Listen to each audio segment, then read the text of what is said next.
You know that feeling when you walk away from a conversation and something just feels off? Like you can't quite put your finger on it, but you agreed to something you weren't planning to agree to? Or maybe you're suddenly questioning whether you saw what you know you saw. I'm telling you right now that it's not in your head. What you're experiencing is manipulation. Not the cartoon villain kind where someone twirls their mustache and plots your downfall. I'm talking about the everyday, invisible kind that happens in normal conversations with normal people. The kind that makes you feel like you're losing your mind because nothing about it seems obviously wrong. So here's what we're doing today. I'm breaking down exactly how this works, why it's so effective, and the specific moves people use to mess with your head without you even noticing. By the end of this, you won't just spot manipulation when it happens. You'll understand the mechanics behind it, and that's what protects you. Mind and shadow script here. Don't forget to share, like, and subscribe to this channel. It goes a long way in helping it grow.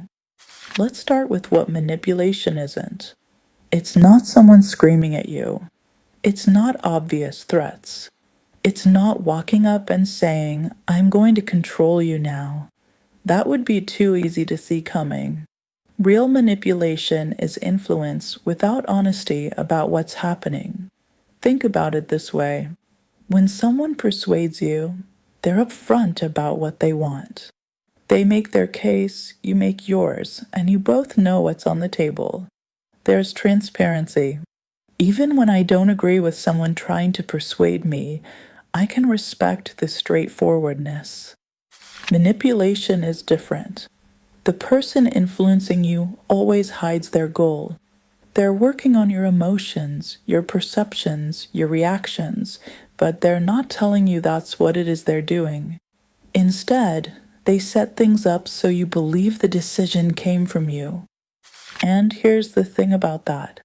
When you think you chose something freely, you won't question it but defend it. You own it. That's exactly where they want you. You might be thinking and saying to yourself, I'm aware of these things and I wouldn't fall for that. I used to think the same thing too, but manipulation doesn't target your intelligence. It actually targets your emotions. Do you know that some of the smartest people I know have been manipulated repeatedly, and it happens because we all want to believe we're logical beings who make rational decisions. We're not, though. We're all emotional creatures who justify our feelings with logic after the fact. Manipulators understand this better than most people understand themselves. They know you have buttons. Everyone does. There's your need for approval and your fear of being seen as difficult. There's also your desire to be helpful, loyal, or good. They don't argue with these parts of you. They use them as their entry points. What's wild about this is that your values become the weapon. If you pride yourself on being understanding, they'll frame their request in a way that makes refusal seem cruel. Your own principles become the cage. That's why awareness alone doesn't protect you. You can know what manipulation is and still find yourself caught in between it because the emotional pressure hits before your rational mind catches up. Here are 18 tactics that manipulators use all the time to control people. One of the most effective moves in the manipulation playbook is creating confusion on purpose. In a situation whereby someone floods you with mixed signals, vague explanations, or stories that keep changing, your brain gets exhausted trying to make sense of it all. That usually means agreeing just to make it stop. You've probably experienced this. Someone tells you one thing, then when you bring it up later, they say something completely different. Not in an I changed my mind way, but in an I never said that way. You know what you heard. But they're so confident in their version that you start wondering if maybe you misunderstood the whole situation. Then they'll say something like, you're overthinking this, you're taking it the wrong way, or That's not what I meant. What you'll notice with these statements is that they don't provide clarity. They make you the problem for seeking clarity. So the goal isn't the explanation.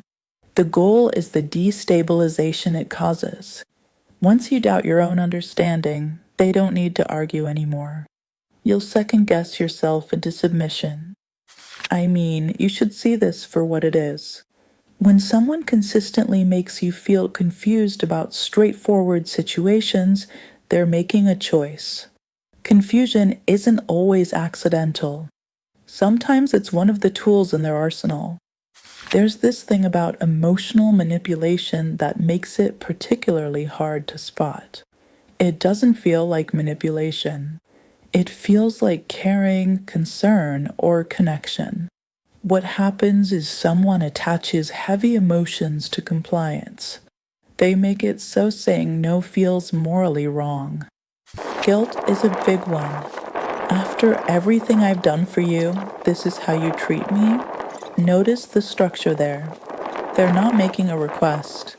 They're making it seem your potential refusal is a betrayal of past kindness. The message underneath this is very clear. You owe me, and good people pay their debts. Fear works too. If you don't do this, I don't know what will happen to us. They're not being direct about what they want or why. They're just making you afraid of the consequences of not giving it to them. The threat is vague enough to deny later, but specific enough to scare you there and then. Then there's obligation. Something like, "You're the only one who can help me with this." This sounds like a compliment, right? But what you don't understand is that this is pressure dressed up as trust. They're isolating you as the solution, which makes refusal feel like abandonment. What's missing in all of these approaches is a practical, logical discussion. You'll notice there's no fair exchange happening here. The manipulator isn't asking you. They're cornering your emotions and waiting for you to cave in. Gaslighting gets talked about a lot these days, sometimes incorrectly. So let me be clear about what it is.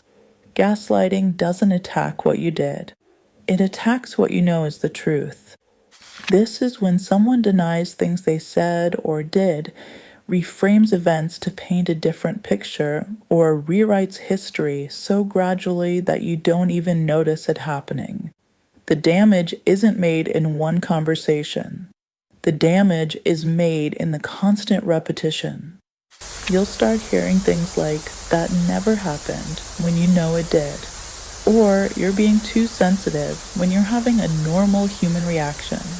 Or, "You always misunderstand me," when their communication was the problem. Each of these instances might seem small.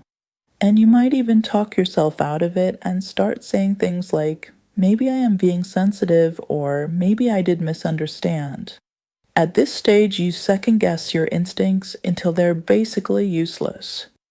And once this happens, the manipulator becomes the authority on what's real and what's not.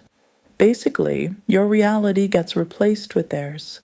Now, this is one of the most dangerous forms of manipulation because it doesn't just control your actions. It controls your perception of truth itself. I've seen people come out of gaslighting situations unable to trust their own experiences for years afterward. And that's not dramatic. It's the actual psychological impact of having someone systematically deny your reality until you can't tell what's true anymore. This technique, called moving goalposts, keeps you trapped in a cycle that never ends. Every time you meet the expectation shifts. You're told that's good, but now you should do more, or that's not enough, or you misunderstood what I wanted. What this creates is that you're always chasing approval that never arrives and always falling short of a standard that keeps changing. You're always the one who doesn't get it right. You've probably done a lot before now to try to satisfy this person, and somehow it's often not enough. The manipulator benefits because you stay engaged. You're trying hard, questioning yourself and pouring more energy into proving your worth. Meanwhile, they never have to fully commit or reciprocate or even be clear about what they want. The vagueness is intentional, and if they told you exactly what would satisfy them, you might achieve it and leave. Or worse, you might even realize that their demands are unreasonable. The victim flip catches people off guard every single time.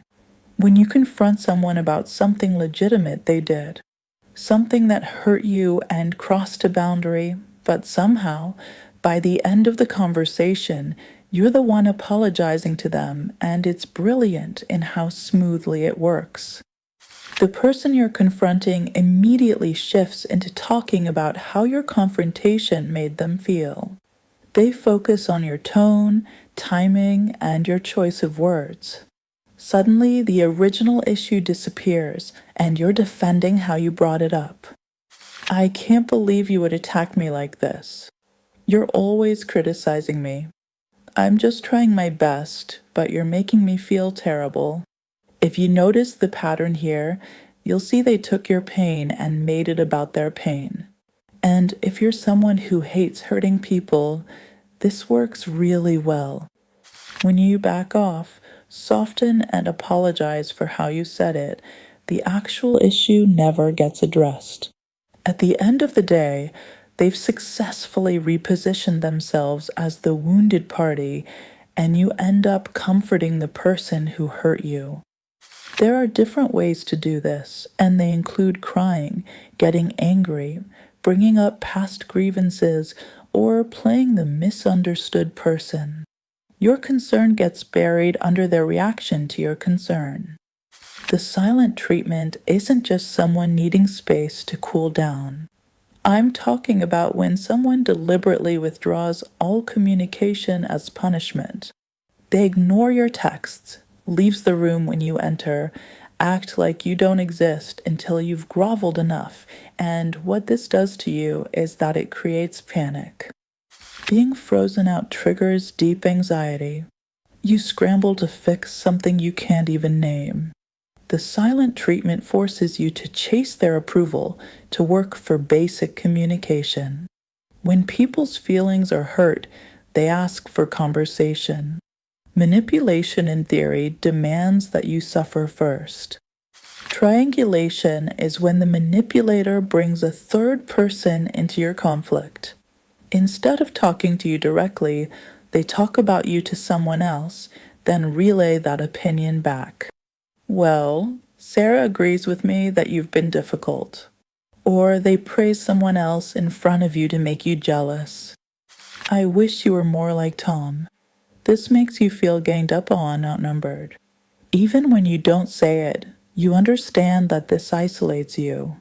Half the time, that third party didn't say what they claimed or heard a twisted version of events.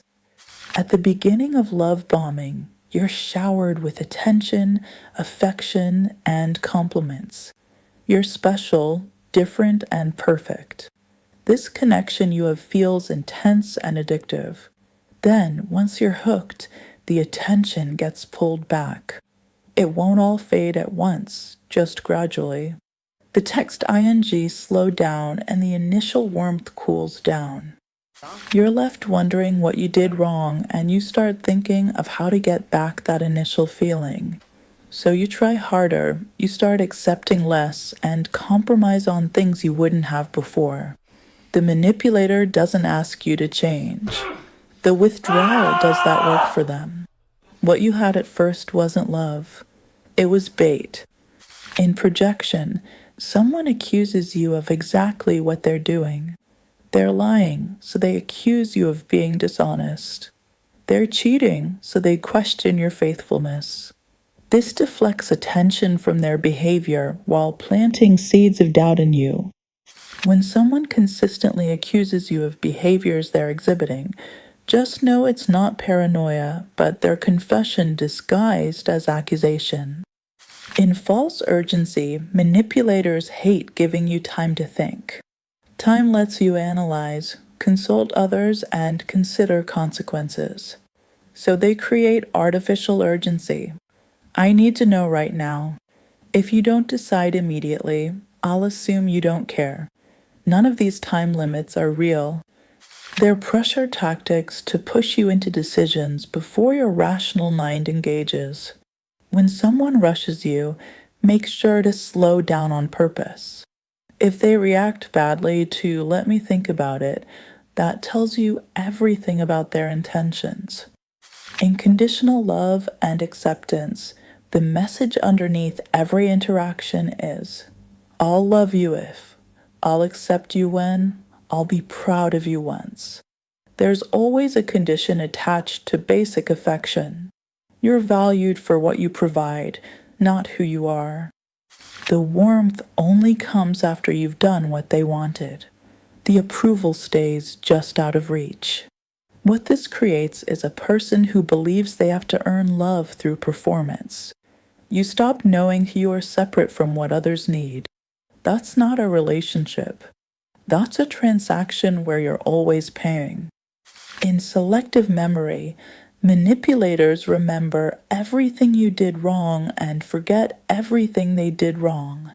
You bring up something hurtful they said last week, and they look at you like you're inventing it. "I don't recall that." But if you made one mistake 3 months ago, they remember it in vivid detail, bring it up in every argument. This creates an imbalanced history where your errors are permanent and theirs are non existent. What is it that you don't understand when I say this is deliberate? They're choosing what serves their narrative. In playing the martyr, everything they do is a sacrifice. Every request you make is a burden. Every boundary you set is proof of how much they endure. "Fine, I'll do it, even though I'm exhausted. I guess my needs don't matter." The subtext is always the same. You're selfish for having needs. They're noble for tolerating you. Over time, you stop asking for things, stop expecting reciprocity, accept less because you've been convinced you're already taking too much. In dismissive statements, you start to express how something made you feel, and you get hit with "you're overreacting," or "it's not that serious," or "you're being dramatic." These statements invalidate your response and shift focus from what happened to how you're reacting. Instead of discussing the issue, you're defending your right to have feelings about it. Do you know that this is how people learn to suppress their reactions? When emotions are consistently dismissed, you start dismissing them yourself. You become easier to control because you're no longer listening to your internal warning system. In selective kindness, the manipulator isn't mean all the time. Sometimes they're wonderful. They surprise you with thoughtful gestures, say sweet things, make you feel valued. Then, just when you're relaxed, they do something hurtful. And when you bring it up, they point to all the nice things. "How can you say I don't care? Look at everything I do for you." This creates confusion. You know they hurt you, but you have evidence they care. The kindness isn't random. It's strategic. It comes when you're close to leaving or setting a boundary, designed to keep you confused about who they are. In blame shifting, someone takes what they did and makes it your fault. They yelled, but only because you frustrated them. They broke their promise, but only because you didn't remind them. There's always a "but" that redirects responsibility back to you. Every conversation about their actions turns into a conversation about your actions. You end up apologizing for things that weren't your fault. If you're always on the defensive, you never get to hold them accountable. In information control, some manipulators control what you know to control how you think. They give partial information, withhold context that would change your perspective, share details selectively. When you find out later there was more to the story, they act innocent. I didn't think that was important, but the information they withheld was important. It was the piece that would have led you to a different conclusion. This keeps you making decisions based on incomplete data and decisions that serve their interests without you realizing it. In future faking, someone makes promises about the future to control your behavior now. Once things settle down, we'll spend more time together. Next year, I'll be in a better place to commit. These promises sound genuine, but the future never comes. There's always a reason why now isn't the right time. Meanwhile, you're staying in situations that don't serve you because you're invested in the potential, not the reality. I mean, you should evaluate relationships based on what they are now, not what someone says they'll become. Manipulators don't usually look cruel. They often look reasonable, charming, helpful, concerned. Sometimes they're funny. Sometimes they're vulnerable. Sometimes they seem like they're struggling just as much as you are. That's why manipulation survives.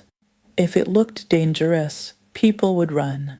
Instead, it hides behind concern, humor, and good intentions. They've learned that emotional pressure is more effective than honest requests.